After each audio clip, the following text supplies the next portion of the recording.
दोस्तों नमस्कार। Junior accountant exam की ऑफिशियल आंसर की आरएसएसबी बोर्ड द्वारा जारी कर दी गई है और इस आंसर की में खूब सारे क्वेश्चन के आंसर चेंज हुए हैं। तो आइए देखते हैं बोर्ड के द्वारा आंसर क्या जारी किए गए हैं। ये पहला क्वेश्चन है, पेपर सेकंड है, ये कॉमर्स वाला जो पोर्शन था उसका, और ये था सहायता अनुदान के बारे में। इसमें जो ऑप्शन दिए गए थे, जो सही ऑप्शन माने गए हैं वो है 4 और 5, यानी बंद पत्र पर देय स्टाम्प शुल्क सरकार द्वारा वहन किया जाना चाहिए और अनुदान की स्वीकृति देने वाले प्राधिकारी को अनुदान पाने वाले या अनुदान ग्राहक की वित्तीय स्थिति को अवलोकित करना चाहिए। हम ज्यादा समय नहीं लेंगे।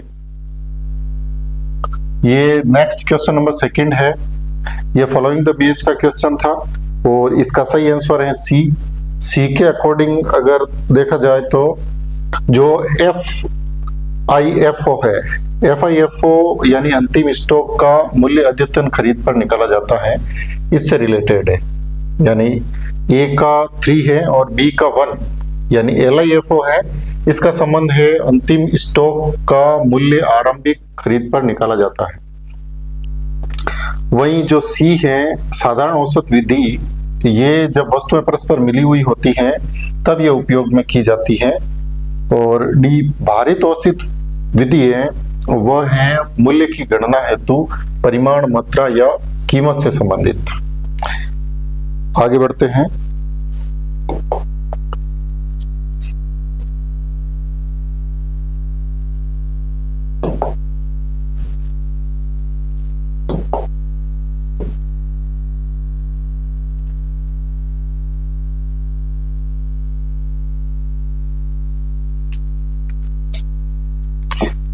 ये आप देख सकते हैं क्वेश्चन नंबर 4। क्वेश्चन नंबर 4 था, गैर चालू परिसंपत्तियों के संबंध में कौन सा कथन सही है। तो ये इकाई के प्रचालन चक्र में शामिल नहीं होती हैं। ये इसका सही जवाब आना है बोर्ड के द्वारा।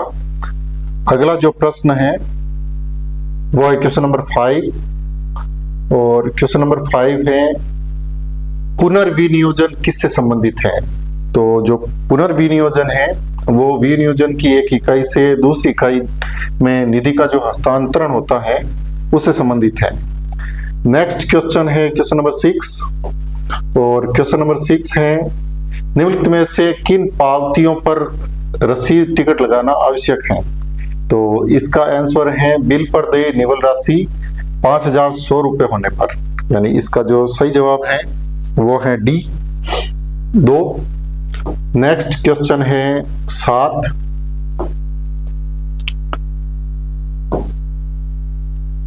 ये क्वेश्चन नंबर 7 है। यह है, कैशियर अथवा कोई भी व्यक्ति जो कि सरकारी धनराशि को प्राप्त करने और उसके लेन देन के लिए प्राधिकृत हैं वह निम्न के संदर्भ में उत्तरदायी होगा। तो जो कैशियर होता है वह प्रपत्र पारगमन रजिस्टर का रखरखाव रखता है। दूसरा है कि वो राजकोष में धन को ले जाने अथवा वहां से धन को लाने का काम करता है। और चौथा ऑप्शन इसका जो है, सरकारी सेवकों को कार्यालय व्ययों के लिए प्रदत्त अग्रिम धनराशि के लिए वेतन से अव्ययित धनराशि की वसूली की जाती है। इस प्रकार इसका जो सही आंसर है वो है 1, 2 और 4। नेक्स्ट जो क्वेश्चन है क्वेश्चन नंबर 8 है और यह है, रोकड़ आधार लेखांकन निम्न में से किसके अभिलेखन पर विचार नहीं करता है। तो इसका सही आंसर है 2 और 5, यानी वस्तुओं की उधार बिक्री पर और बकाया अदद किराया। जो रोकड़ आधार लेखांकन है ये इन दो पे विचार नहीं करता है।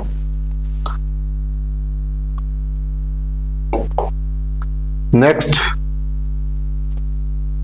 क्वेश्चन नंबर 9 पे चलते हैं।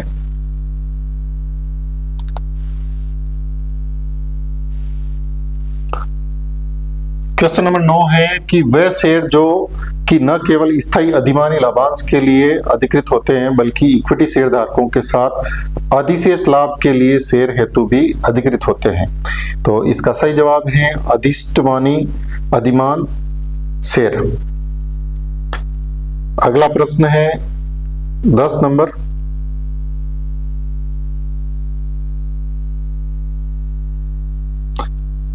ये भूमि अधिग्रहण से संबंधित है।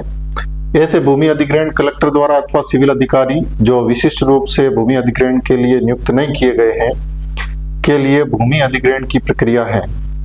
तो इसकी जो सही प्रोसेस है वो है 2, 1, 4, 3 और 5 इसका सही जवाब है। यानी सबसे पहले यह सुनिश्चित करें कि निर्णय दीवानी कचहरी द्वारा दिया गया है। अब आप इसमें दो जगह इस प्रकार का ऑप्शन देख सकते हैं, 2, 1, 4, 3 और 5, यानी 5 और 3 इन दो से जो सही जवाब है वो डिसाइड हो रहा है कि पहले 3 आएगा या 5। तो इसमें पहले 3 नंबर आएगा। जिनको भी राशि भुगतान की जानी है उनमें से प्रत्येक व्यक्ति से फॉर्म सी में रसीद लें और उसके पश्चात कलेक्टर के प्राधिकार पर कोषाधिकारी भुगतान करते हैं। तो ये इसका अंतिम चरण है। अब इसमें जो अगला प्रश्न है वो है क्वेश्चन नंबर 11।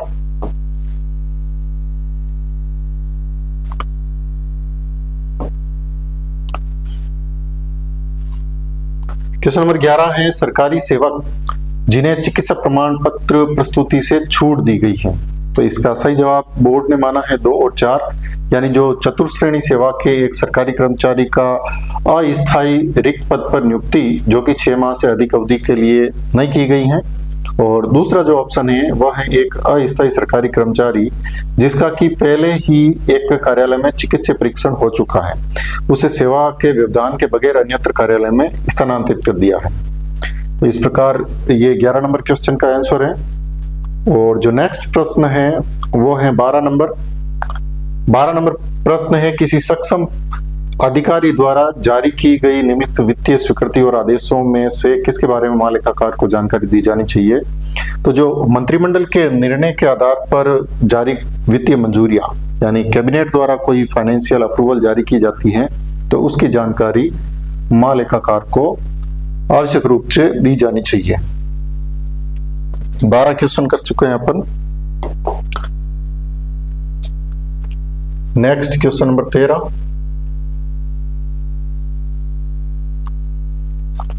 और ये अवकाशों की सूची जो अध्ययन अवकाश हैं वो 3 माह के अध्ययन अवकाश किस व्यक्ति को प्रदान किए जाते हैं। तो वो है 1 वर्ष का बॉन्ड। और 6 माह का जो अध्ययन अवकाश है उसके लिए जो बॉन्ड भरवाया जाता है वो है 2 वर्ष का। इस प्रकार जो 1 वर्ष का अध्ययन अवकाश है उसके लिए जो बॉन्ड भरवाया जाता है वो 3 वर्षीय बॉन्ड, और जो 2 वर्ष का अध्ययन अवकाश है उसके लिए 5 साल का बॉन्ड भरवाया जाता है।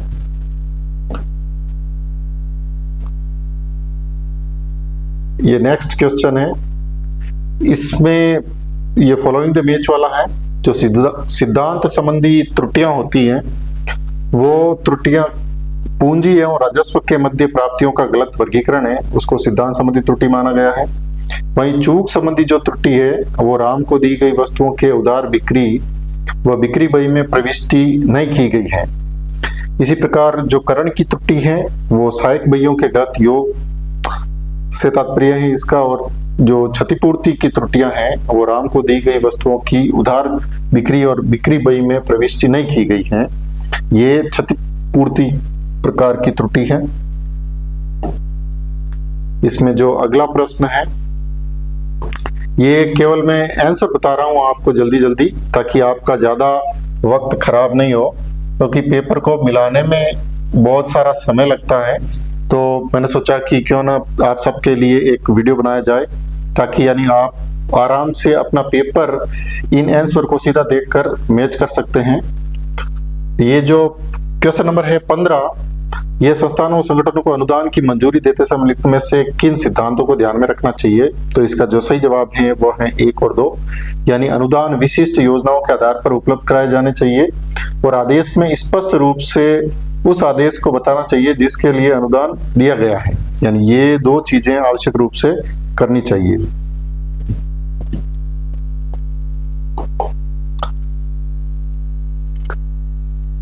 Next question number 18।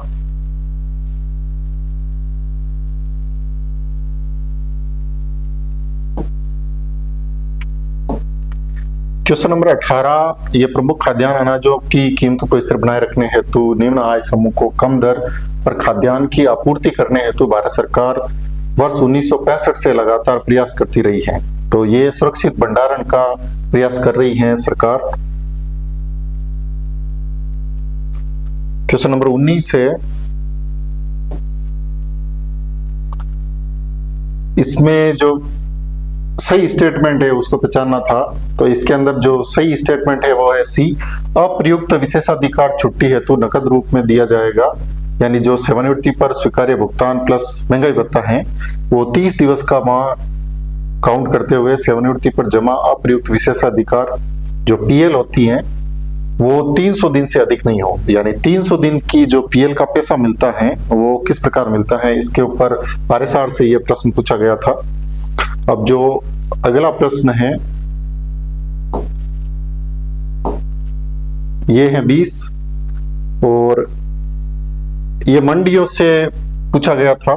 इसमें जो अपनी मंडी है वो राजस्थान में है और जो हदसपर मंडी है वो महाराष्ट्र से संबंधित है, रायतू तेलंगाना से संबंधित है और उजावर सैंडीज ये तमिलनाडु से संबंधित है। आगे बढ़ते हैं। क्वेश्चन नंबर 21 है, सेवानिवृत्ति के समय अप्रयुक्त विशेषाधिकार छुट्टी की संदायगी में शामिल हैं। तो इसमें ओनली फॉर 1 और 2 को सही माना है। यानी उसके खाते में अप्रयुक्त विशेषाधिकार छुट्टी जो कि 300 दिन से अधिक नहीं होगी के बराबर नकद छुट्टी वेतन का भुगतान और सेवानिवृत्ति की तारीख को प्रवर्त महंगाई भत्ता समेत छुट्टी के समान नकद राशि तो ये प्रदान की जाती है रिटायरमेंट के टाइम किसी भी सरकारी कर्मचारी को। इस प्रकार अपन 21 क्वेश्चन कर चुके हैं। आगे देखते हैं क्वेश्चन नंबर 22, यहाँ इकोनॉमिक्स का क्वेश्चन है ये और ये अगेन फॉलोइंग द मेज से संबंधित था। इसमें जो खुला बाजार की संक्रिया है आप देखेंगे जो फॉलोइंग द मेज के क्वेश्चन थे उसमें ज्यादातर प्रश्न ऐसे थे कि अगर आपको एक आंसर सटीक पता है तो आप बिना वक्त गवाए उसका आंसर दे सकते थे। और आप देख सकते हैं कि ए में जो 3 है यानी जो बॉन्ड को खरीदना और बेचना इसको खुला बाजार की संक्रिया कहते हैं, ये ओनली फॉर बी में है। तो इसका सही जवाब है बी। नेक्स्ट क्वेश्चन नंबर 23 है अग्रवर्ती खरीदारी से अभिप्राय है। तो अग्रवर्ती खरीदारी का तात्पर्य है पूर्व निर्धारित मूल्य पर भावी तिथि में की जाने वाली खरीदारी, यानी जिसकी वैल्यू पहले से फिक्स है। नेक्स्ट क्वेश्चन नंबर 24 और यह है सरकारी अनुदान की मांगों के प्रयोजन से विनियोजित की प्राथमिक इकाई क्या कहलाती है। तो इसका सही जवाब है डिटेल हेड यानी विस्तृत शीर्ष। अब जो अगला प्रश्न है क्वेश्चन नंबर 25 वो है निम्नलिखित में से किस हानि के बारे में महालेखाकार को सूचित करने की आवश्यकता है। तो जो दुर्विनियोजन से हुई क्षति और इस क्षति की प्रतिपूर्ति इसके लिए उत्तरदायी जो पक्ष द्वारा की गई है उसकी आपको रिपोर्ट महालेखाकार को सूचित करना आवश्यक है। अगला प्रश्न है 26 नंबर और यह है निम्न में से आर्थिक घटनाएं कौन सी है। तो इसके अंदर 1, 4 और 5 यानी सौदे को ग्राहकों को बेचना, मासिक किराए का भुगतान और कर्मचारियों को बकाया वेतन दे, ये सब आर्थिक प्रक्रियाएं हैं। बाकी जो कर्मचारियों की प्रतिबद्धता और गुणवत्तापूर्ण उत्पादन हेतु राष्ट्रीय पुरस्कार जीतना ये आर्थिक क्रियाओं का भाग नहीं है। इस प्रकार अपन 26 क्वेश्चन कर चुके हैं। अगला जो प्रश्न है वो 27 नंबर है। हम जल्दी आंसर ढूंढने का प्रयास करेंगे क्योंकि मैंने पहले से निशान लगाए हैं ताकि आपका समय ज्यादा व्यर्थ न हो। प्रसूति छुट्टी के बारे में लिखने में से कौन सा कथन सही नहीं है। तो जो मैटरनिटी लीव होती है वो सेवा पुस्तिका में अभिलेखित किया जाएगा और छुट्टी खाते में से इसे घटा दिया जाएगा। तो ये जो घटाने वाली बात है ये गलत है। केवल उसका अभिलेखन किया जाता है सर्विस बुक में कि ये मैटरनिटी लीव इतनी दी गई है, ये किसी प्रकार की छुट्टियों में से घटाया नहीं जाता है। नेक्स्ट क्वेश्चन नंबर 28 है और वो आकस्मिक परिसंपत्तियों में निम्नलिखित शामिल किया जाता है। तो जो आकस्मिक परिसंपत्तियां हैं इसमें केवल बीमा दावा को शामिल किया जाता है। ये इसका सही जवाब है। आप अपना प्रश्न लेके बैठ सकते हैं, जो पेपर है उस पेपर से मैच कर सकते हैं। ये जो आंसर है, अब इसमें ये फॉलोइंग द मैच था कि बिल को कौन प्रिपेयर करता है। तो जो बिल को प्रिपेयर करता है वो डीडीओ होता है, आहरण वितरण अधिकारी। वहीं जो बिलों का अंतिम प्रमाणीकरण है वो कोषाधिकारी या सहायक कोषाधिकारी द्वारा किया जाता है। बिलों को पारित करने का काम अकाउंटेंट करते हैं। वहीं बिलों की जांच लेखा परीक्षक या ऑडिटर द्वारा की जाती है। नेक्स्ट क्वेश्चन नंबर 30, निम्न में से एक कर्मचारी के द्वारा क्या उपार्जित किया जाता है जब वह एक निश्चित काल के लिए विदेश सेवा में कार्यरत है। तो इसका सही आंसर है डी, छुट्टी।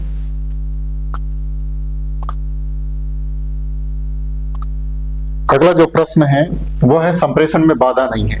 तो ये एक आसान प्रश्न था और इसका सही जवाब है सरलता। नेक्स्ट क्वेश्चन नंबर 32, जितने भी डिस्प्यूट वाले क्वेश्चन है उस पे अपन अलग से वीडियो बनाएंगे और जो आपत्तियां मांगी गई है उसके बारे में भी चर्चा करेंगे बाद में।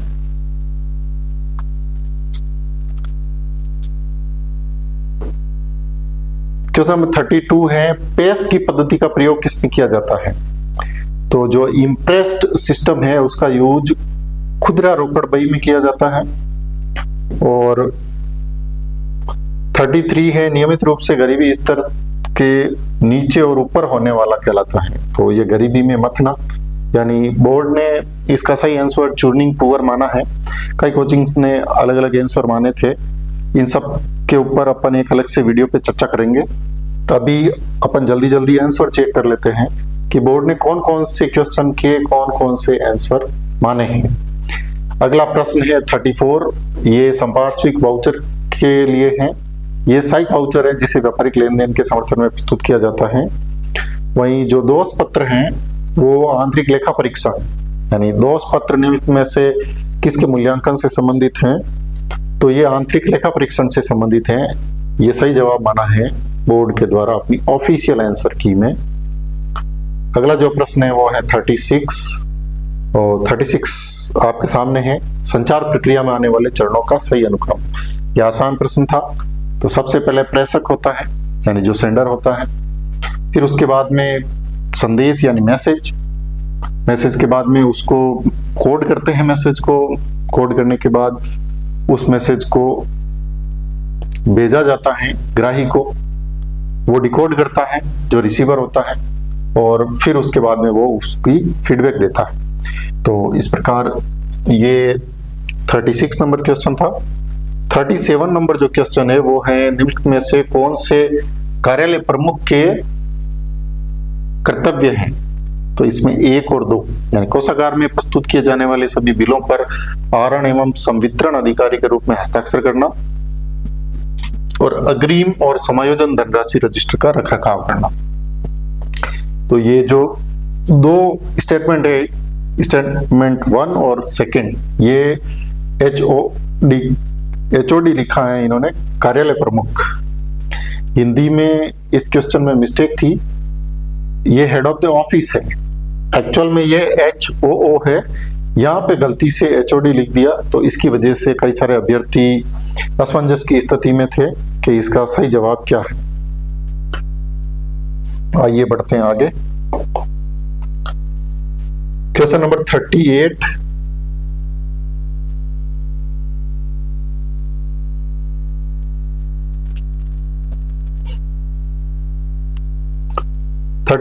ये फॉलोइंग द मैथ से है। आइए देखते हैं इसका क्या है सही जवाब। यानी जो अनुपालन लेखा परीक्षण है, अनुपालन लेखा परीक्षण आपका संबंधित है कानून और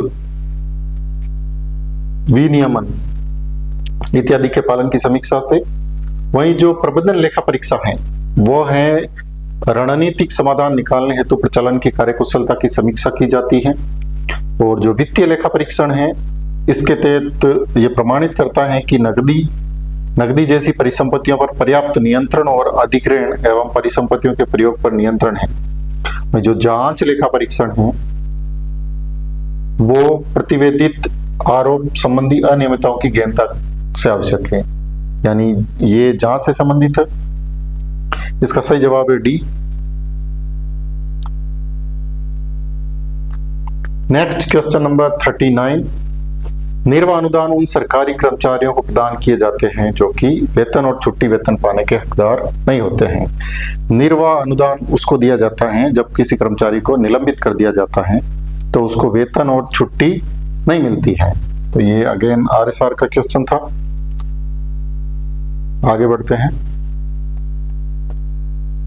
क्वेश्चन नंबर 40। अपन जल्दी जल्दी करेंगे, मेरा टारगेट है कि लगभग आधे घंटे में ये पूरा पेपर अपन कर लें ताकि कम समय में आप अपनी आंसर की को मैच कर सके। निम्नलिखित में से कौन सा विभाग वित्त विभाग को राजस्व माफी और छूट और परित्याग को प्रदर्शित करने वाले विवरण को वार्षिक विवरण में प्रस्तुत करता है? तो इसका सही जवाब है शिक्षा विभाग। अगला प्रश्न है 41। ये वैसे जीके का प्रश्न था, आसान प्रश्न था। जयपुर को गुलाबी नगरी कहते हैं और जोधपुर को ब्लू सिटी, आप सब जानते ही हैं। इसका सही जवाब है ए। अगला प्रश्न है 42। तो 42 का सही जवाब है किसी फर्म या कंपनी जिसका 3 लाख का स्टॉक पर बीमा पॉलिसी ले रखी है तो अग्निकांड की तिथि पर गोदाम में रखे हुए स्टॉक का मूल्य 4.5 लाख रुपए है और अग्निकांड के कारण हुई हानि स्टॉक का मूल्य 1,80,000 है, तो कितनी राशि का बीमा दावा स्वीकार्य होगा? इसका सही जवाब है बी, 1,20,000। 42 क्वेश्चन कर चुके हैं अपन। नेक्स्ट जो क्वेश्चन नंबर है वो है 43। आइए देखते हैं क्या है 43। 43 अगेंस्ट रूल से रिलेटेड है और ये जो कार्यालय प्रमुख की घोषणा है वो नियम 3 में की जाती है, आप सब जानते हैं। और व्यय का जो नियंत्रण है वो नियम 11 में है।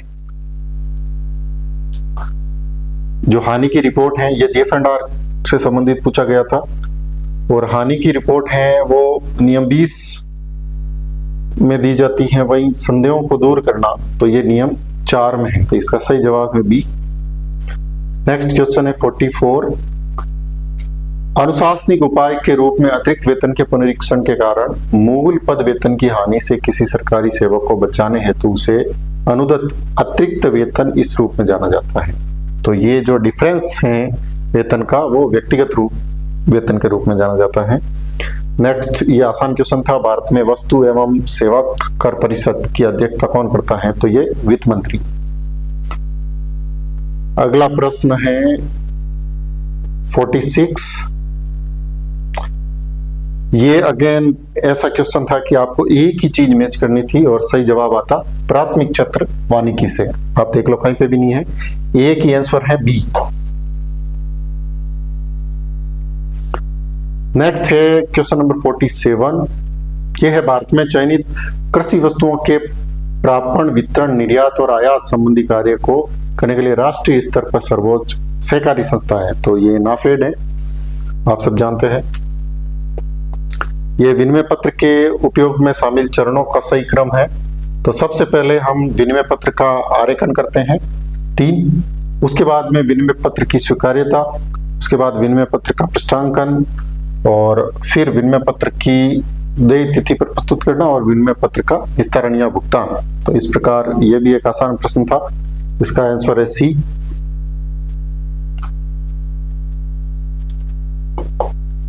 अपन 48 क्वेश्चन कर चुके हैं इसमें।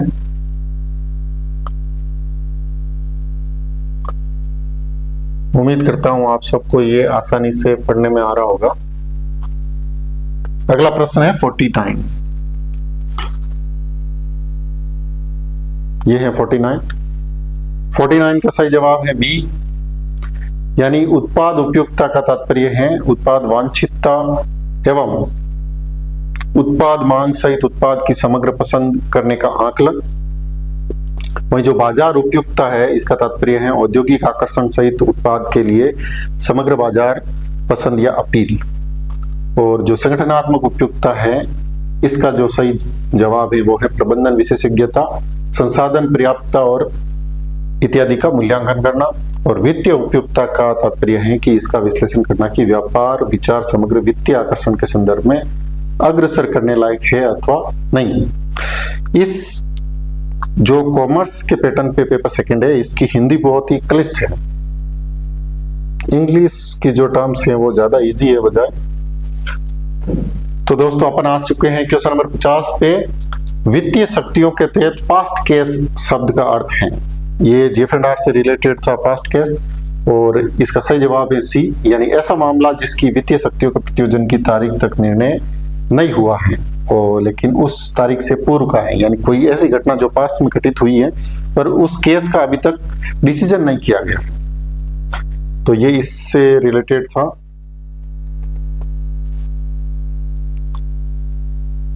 अगेन क्वेश्चन नंबर 51, इसमें भी कोचिंग वाले परेशान थे, सबने अलग अलग आंसर दिया, पर बोर्ड ने जो सही आंसर माना है वो है विशिष्ट बिक्री प्रस्ताव किसको संदर्भित करता है, तो ये है असामान्य उत्पाद लाभ, यानी जो अनयूजुअल जो प्रोडक्ट बेनिफिट होते हैं वो यूनिक सेलिंग प्रपोजिशंस को रेफर करते हैं। नेक्स्ट है क्वेश्चन नंबर 52, व्यापारिक लेन देन के संदर्भ में विशिष्ट लेखा परीक्षा कार्य की प्रक्रिया को क्रमबद्ध कीजिए। तो इसमें जो सबसे पहले, इसमें भी आप देख लो, आपको अगर एक स्टेप पता है सही कि पहला स्टेप कौन सा है, वो है सेवार्थी से लेनदान की सूची प्राप्त करके इसे क्रय बही और क्रय वापसी बीजक इत्यादि से मिलाना।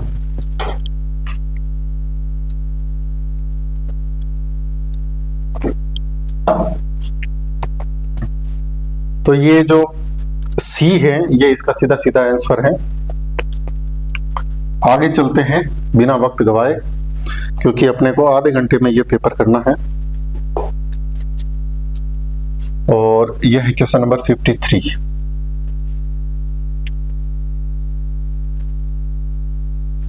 क्वेश्चन नंबर 53 आ गया है। ये चालू वर्ष का जो अंशदान है जिसे अभी तक प्राप्त नहीं किया गया है, तो इसमें कौन कौन से शामिल हैं, यानी ये आय एवं व्यय खाते में अंशदान खाते से घटा दिया जाता है और आय एवं व्यय खाते में अंशदान को शामिल किया जाता है। तो इसमें जो एक तो 2 नंबर सही है, आय एवं व्यय खाते में अंशदान को शामिल किया जाता है, और एक 4 नंबर तुलन पत्र में परिसंपत्ति के रूप में दर्शाया जाता है। नेक्स्ट फॉलोइंग द मैच है, ये भी ये वाउचिंग से संबंधित है, यानी जो गेन वाउचिंग है वो क्या होती है, लेखांकन पद्धति की व्यापक छानबीन करना, यानी जो लेखांकन पद्धति की व्यापक छानबीन की जाती है वो गेन वाउचिंग से रिलेटेड है।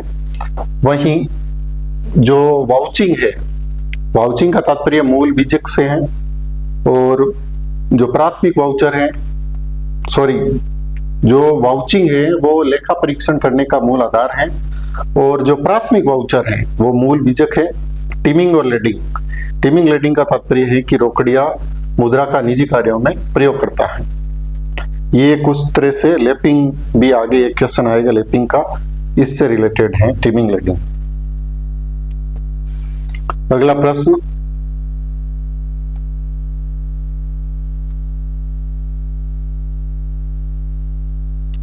ये है IFRS की निम्नलिखित में से किस में कोई भूमिका नहीं होती है। तो ये एक संस्था है और ये लाभप्रदता को अधिकतम बनाने में इसकी कोई भूमिका नहीं होती है। अन्य तीनों जो स्टेटमेंट है ये इससे रिलेटेड है। अगला प्रश्न है, यदि तलपट अनुकूल हो तो ये अंतर्निहित होता है। अगर तलपट अनुकूल है तो इसका तात्पर्य है कि बही में द्विपक्षीय त्रुटि हो सकती है। ये इसका सही जवाब है। क्वेश्चन नंबर 57, ये योजना आयोग से संबंधित था कि योजना आयोग की स्थापना का उद्देश्य क्या है। आसान प्रश्न था। पूर्ण रोजगार प्राप्ति और आय धन संपदा संबंधी असमानताओं को कम करना। बढ़ते हैं अगले प्रश्न की ओर।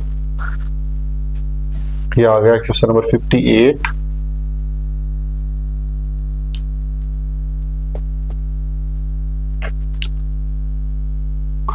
ये अधिसंख्य यानी सुपरन्यूमरी पदों के बारे में है।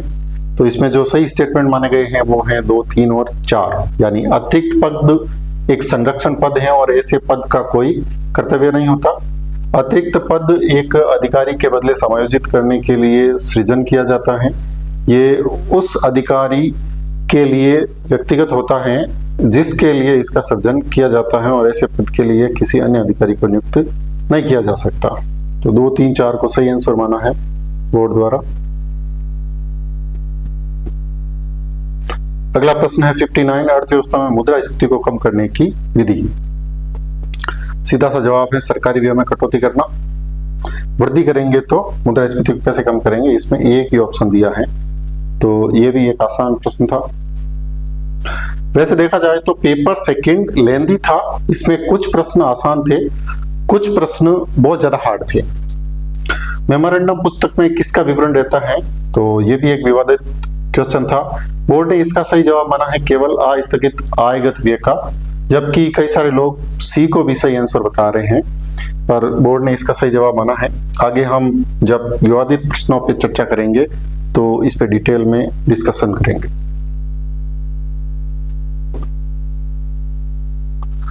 उपभोक्ता संरक्षण से संबंधित ये क्वेश्चन है, इसमें भी जो सही जवाब माना है वो माना है सी। वह व्यक्ति जो पुनर्बिक्री हेतु वस्तुओं को प्राप्त करता है वो उपभोक्ता की श्रेणी में नहीं आता है। 62, जनता द्वारा रखी गई मुद्रा आवश्यक भंडार और वाणिज्य बैंक के अतिरिक्त भंडार को संयुक्त रूप से कहा जाता है। तो ये हाई पावर मनी होती है। हालांकि ये जूनियर अकाउंटेंट के सिलेबस का पार्ट नहीं था, फिर भी बोर्ड द्वारा यह प्रश्न पूछा गया है और अभी तक इस प्रश्न को डिलीट नहीं किया गया है।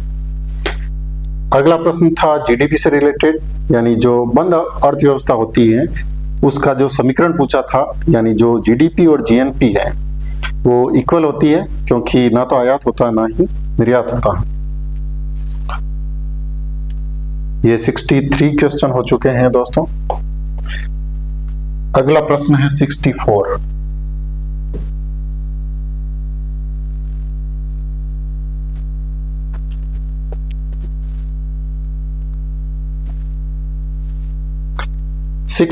फॉलोइंग द मैथ से है, यानी जो लेखा परीक्षण कार्यक्रम है वो लेखा परीक्षक कर्मचारियों में लेखा परीक्षा कार्य का उचित आवंटन किया जाता है।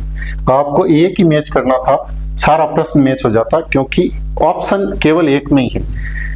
जिन अभ्यर्थियों ने चारों ऑप्शन मिलाने का प्रयास किया उनका पेपर छूट गया, वो पूरा पेपर अटेम्प्ट नहीं कर पाए कहीं ना कहीं,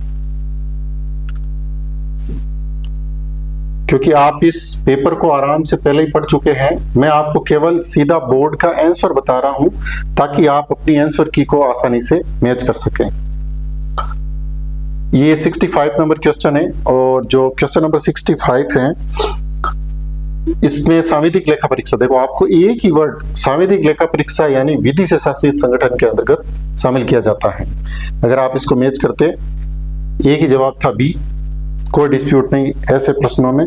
ये सीधे सीधे आंसर, जो लोग इन क्वेश्चनों में उलझ के रह गए वो पूरा पेपर अटेम्प्ट नहीं कर पाए। नियुक्त में से क्या पूंजीगत संचय नहीं है, तो जो लाभांश समंकरण आरक्षित है वो पूंजीगत संचय नहीं है। अगला प्रश्न है 67, ये भी फॉलोइंग द मेस, ये इजी क्वेश्चन था, नियमों से संबंधित, यानी अधिकार के रूप में छुट्टी का दावा नहीं किया जा सकता, सीधा सीधा 3 नंबर है 2 में। फिर जो छुट्टी की शक्ति है वो नियम 62 में है, तो इसका सही जवाब है बी। अगला प्रश्न है 68, ये आंतरिक लेखा परीक्षा मानकों से था। तो जो आंतरिक लेखा परीक्षा मानक होता है वो आंतरिक लेखा परीक्षा की योजना बनाना, यानी SA1 योजना बनाने से है। और इसमें आप देख सकते हैं, अगर किसी को एक ऐसे भी याद है तो वो आराम से उस प्रश्न को हल कर पाया है, क्योंकि इसने ज्यादा उलझाने का काम नहीं किया है। आगे बढ़ते हैं, क्वेश्चन नंबर 69। कितना भी जल्दी करे तो दोस्तों टाइम लग ही जाता है, फिर भी जितना संभव है मैं आपको जल्दी जल्दी आंसर बताने का प्रयास कर रहा हूं, क्वेश्चन नंबर 69, वित्त विभाग द्वारा अनुमोदित पैनल में राजस्थान लेखा सेवा के एक सेवानिवृत्त सदस्य द्वारा लेखा परीक्षित लेखा खातों की स्वीकृति दाता अधिकारी द्वारा स्वीकार किया जाएगा। तो इसका सही जवाब है सी, यदि प्राप्त होने वाला वार्षिक अनुदान 5 लाख रुपए तक की राशि का होता है। नेक्स्ट है क्वेश्चन नंबर 70, लेखांकन की सूचना की कौन सी गुणात्मक विशेषता तब व्यक्त होती है जब सूचना को वैसा ही समझा जाए जिस अर्थ में उसे भेजा जाता है। तो इसका सही जवाब है बोधगम्यता। नेक्स्ट है क्वेश्चन नंबर 71, निम्नलिखित में से कौन सा लेखांकन मानक 3 से संबंधित है। तो इसका सही जवाब है रोकड़ प्रवाह विवरण यानी ए इसका सही जवाब है।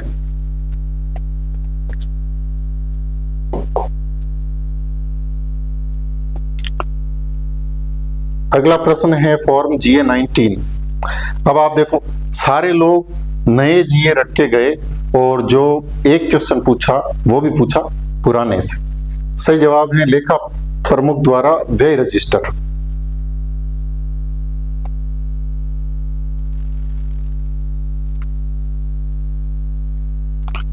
अगला प्रश्न है 73,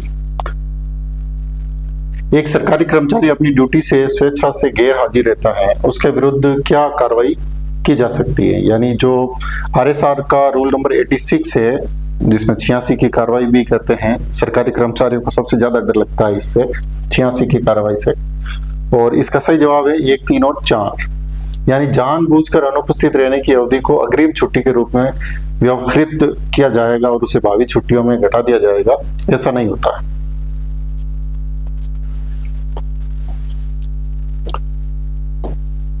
नेक्स्ट क्वेश्चन नंबर 74, कंपनी को प्रारंभ करने की प्रक्रिया में आने वाले चरणों का सही अनुक्रम।